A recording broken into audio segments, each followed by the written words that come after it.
Unions are kind of like a KAPPA in that they protect an employee's most valuable assets, like fair pay and health coverage. They can also help protect workers against discrimination and make sure you're only fired when you deserve it. Like if you're a flight attendant, who whenever they see anyone sleeping decide to get them a blanket and tuck them in, and then just give them a little kiss on the forehead. And no, Delta, there are not enough Sky Miles in the world to apologize for that. Flight attendant, get your mouth off him. Everyone deserves to work in an environment where they feel protected and valued. But as a society, we often start people off thinking that shouldn't be the case. When I was a teenager, one of my first jobs was at this burger joint where they refused to let me take a lunch break. I didn't know how to advocate for myself, so I just hung out in the freezer and I stole raw meat. Think about it. Fast food has often been considered the greasy work of already oily teenagers.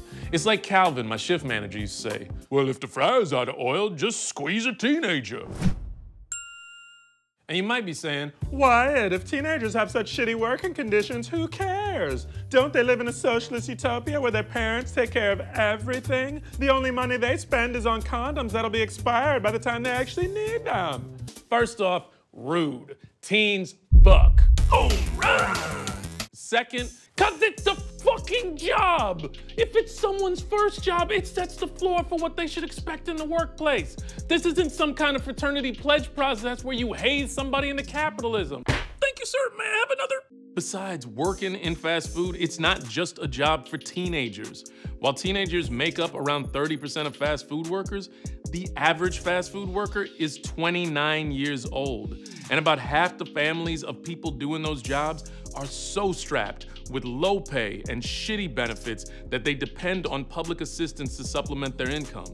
So we're not just setting a low bar for teenagers, we're overlooking another 70% of workers who actually rely on these jobs and aren't able to make ends meet.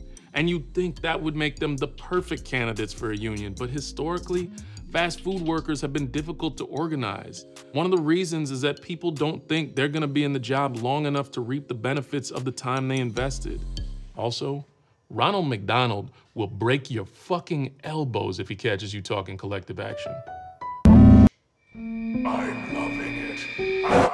Working in fast food has gotten so bad that people are seeing the need to come together to advocate for change. In 2012, hundreds of fast food workers walked off the job in New York City and sparked a national movement for a $15 an hour minimum wage. And that movement couldn't be contained.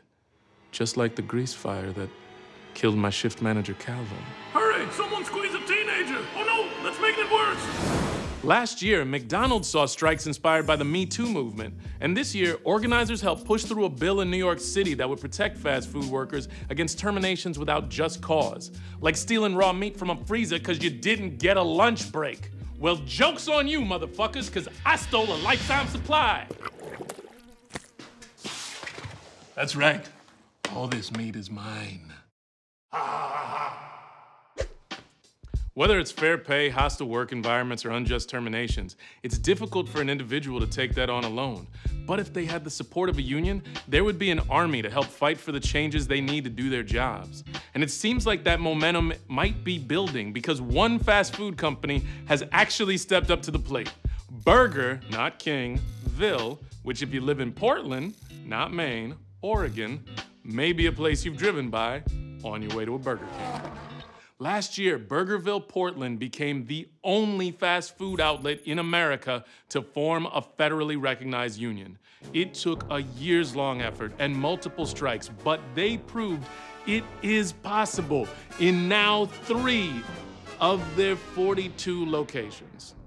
And look, I know that 3 out of 42 doesn't sound great, and Burgerville is no McDonald's, but it's not like McDonald's doesn't know how to work with union labor. Have you ever been to Denmark? I have. The McDonald's workers in Denmark, they're unionized. Why can't we do that in America? We like to brag about how we're the best at stuff. Let's be the best at protecting workers. Or, if that's too hard, what if we just moved America to Europe? No, look, hear me out. With this whole Britain EU thing, it looks like there could be a vacancy. And you know what Europeans appreciate? Soccer. Oh no, back beast, you won't take me alive. No, back.